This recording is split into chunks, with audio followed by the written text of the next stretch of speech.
Hello dear viewers, and welcome back to the channel where we meticulously track the most profound and pivotal movements within the venerable halls of the British monarchy. Today we delve into a narrative of quiet revolution, a strategic transfer of power that is reshaping the future of the firm even as we speak. We are witnessing a monumental shift, a carefully orchestrated transition of royal responsibilities as Prince William is reportedly taking the reins of the monarchy under the watchful and affectionate supervision of his beloved father, King Charles Roman III. Before we unravel the intricate details of this delicate succession strategy, a plan that has profound implications not just for the royal family, but for the very fabric of the United Kingdom. Do remember to like this video, subscribe to our channel, and ring that notification bell so you never miss our in-depth royal analysis. Your support keeps these deep dives possible. The narrative unfolding before us is complex, tinged with both necessity and strategic foresight.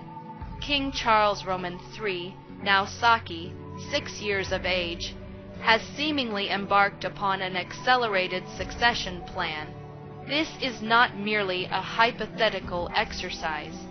It is a pragmatic move designed to pave a smooth and peaceful path for the eventual transfer of sovereignty to his eldest son, William, the Prince of Wales. Undoubtedly, beneath the king's characteristic, bold smile lies the harsh and unavoidable reality that his ongoing health battle necessitates a significant slowdown. His Majesty's cancer treatment continues, demanding a reduction in the relentless pace expected of a reigning sovereign. This medical reality has become the catalyst for the monarch to not only empower William, but also to actively mentor him in the art of decision-making during moments of profound crisis. King Charles is profoundly convinced that the ultimate survival and stability of the monarchy hinge entirely upon the competence and dedication of the Wales. He is not simply releasing William's inherent potential. He is guiding him, ensuring that the future king is equipped to make the wisest choices amidst the inevitable storms that perpetually buffet the institution.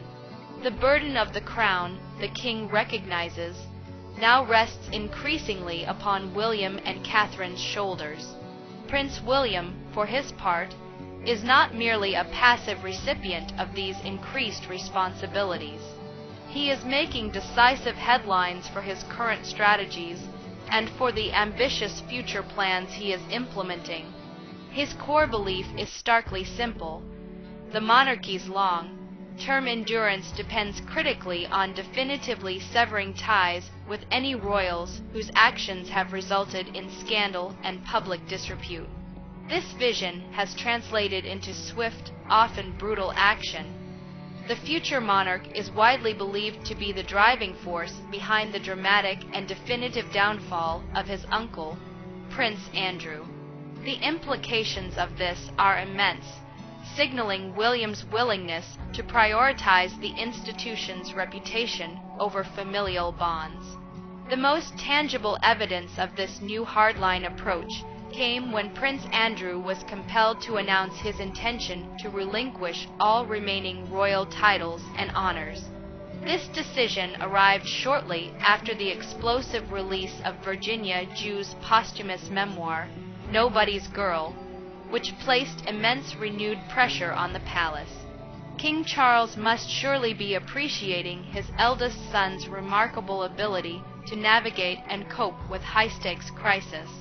This competence was starkly demonstrated during the hardest time of William's personal life earlier this year, when his beloved wife, Princess Kate, was herself fighting a serious health battle. William's capacity to manage intense public scrutiny while maintaining his focus on his family and his duties has clearly reassured the king that the future is secure in his son's hands. On a broader institutional level, the palace's exceptionally firm handling of Prince Andrew's continuous scandals has been unanimously interpreted by royal watchers as a resolute and unyielding shift in approach under King Charles's leadership, a leadership heavily influenced by William's strategic counsel. William has successfully convinced his father of an undeniable truth. The crown can simply not afford another significant blow to its reputation by offering support or assistance to those individuals who have already inflicted irreparable damage upon the firm.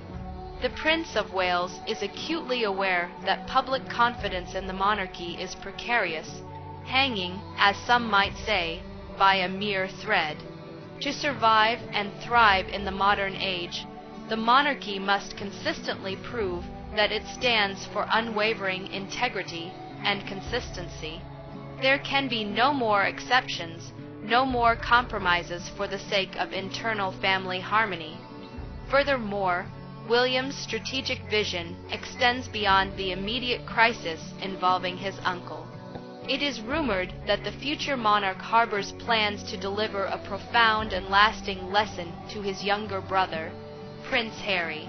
While the precise nature of this lesson remains speculative, it is clear that William views his brother's actions and continued public commentary as a destabilizing force that undermines necessary unity and decorum of the royal family.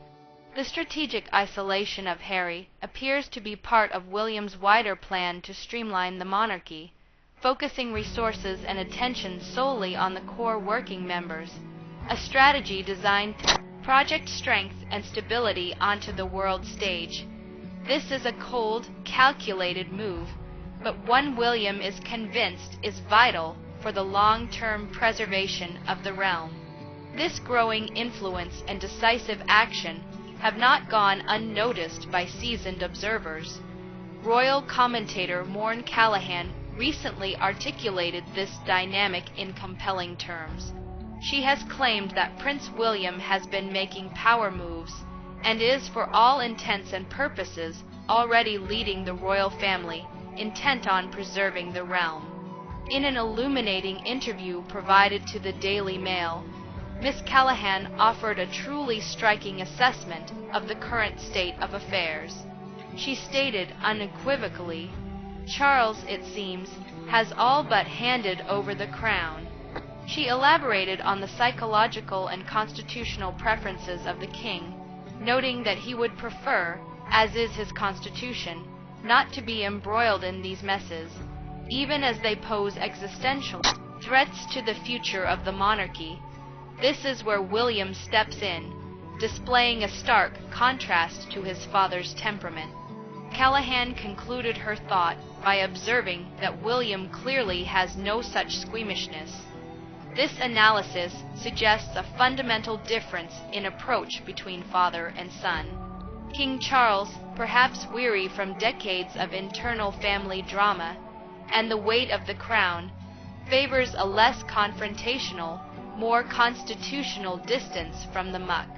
William, however, sees these internal family disputes not as unfortunate personal episodes, but as direct existential threats to the institution he is destined to inherit, and he is determined to excise the rot wherever it appears.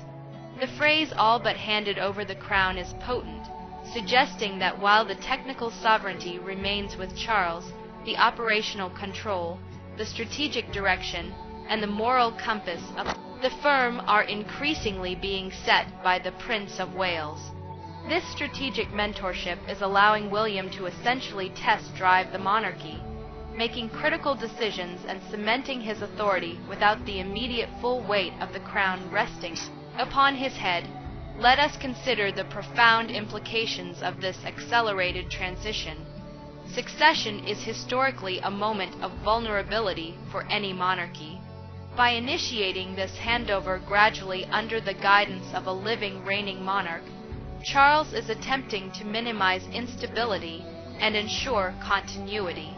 He is giving William the invaluable opportunity to learn from the top, to understand the machinery of state and the delicate balance of public opinion without the immediate pressure of being king.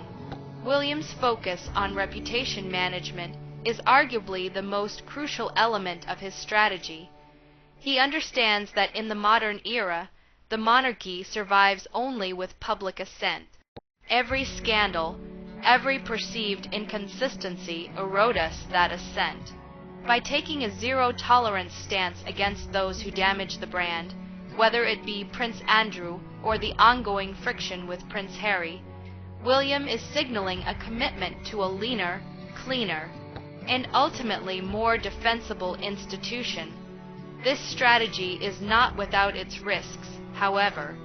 The decisive manner in which William is navigating these waters, including the alleged orchestration of his uncle's final professional exile and the rumored plans concerning his brother, could, in the eyes of some, appear overly cold or calculating. Yet, in the high-stakes world of royal power, such calculation may be precisely what is required to safeguard a 1,000-year-old institution. It is imperative, however, to acknowledge the voices of caution. Some highly respected royal experts and historians still maintain a steadfast belief that William will not ascend to the throne of England until the natural end of King Charles's life. They argue that while Charles is certainly relying more heavily on his heir and is delegating significant responsibilities, the fundamental constitutional and spiritual authority of the monarch remains firmly with him. The king, after all, took a sacred oath, and he views his duty as a lifetime commitment.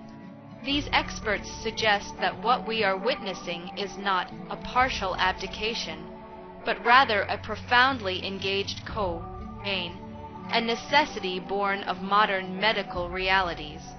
Charles is leveraging William's vitality and strategic acumen to ensure the monarchy's functions continue unimpeded while he focuses on his health, but he retains the ultimate constitutional power until the very end. The symbolic weight of the crown, they argue, cannot be partially transferred. Nevertheless, the practical evidence points toward a Prince of Wales who is taking charge with unprecedented speed and authority. From the decisive handling of the Andrew crisis to the strategic planning for the future structure of the firm, William is demonstrating that he is ready, willing, and able to lead. He is not merely acting as a stand-in, he is setting the agenda. This quiet revolution at the heart of the British royal family is a story of pragmatism overcoming tradition, of health dictating strategy, and of a future king stepping up to safeguard his inheritance with a firm, uncompromising hand. It is a moment that will undoubtedly be studied by historians for generations to come. In conclusion, the confluence of King Charles's ongoing health treatment and Prince William's clear, uncompromising strategic vision has initiated a period of accelerated succession. William is demonstrating the necessary ruthlessness to protect the monarchy's reputation, successfully convincing his father that internal discipline, even familial severance, is paramount. The Prince of Wales is making his power moves, and the realm is already shifting under his influence, even if the crown has not yet been formally passed. This extraordinary situation certainly gives us much to reflect upon regarding the definition of modern monarchy and the sheer weight of responsibility that falls upon the shoulders of the heir apparent. What are your thoughts on this dramatic transfer of power? Do you believe William is right to take such a hard line against scandal-hit royals like Andrew and potentially Harry? Or do you think King Charles should retain more direct control? Share your opinions and insights in the comments section below. We always appreciate your thoughtful contributions to the discussion. Don't forget, if you found this analysis insightful, to like this video, subscribe to the channel, and join us for our next detailed celebrity and royal update. Thank you for watching, and we look forward to seeing you in the next video.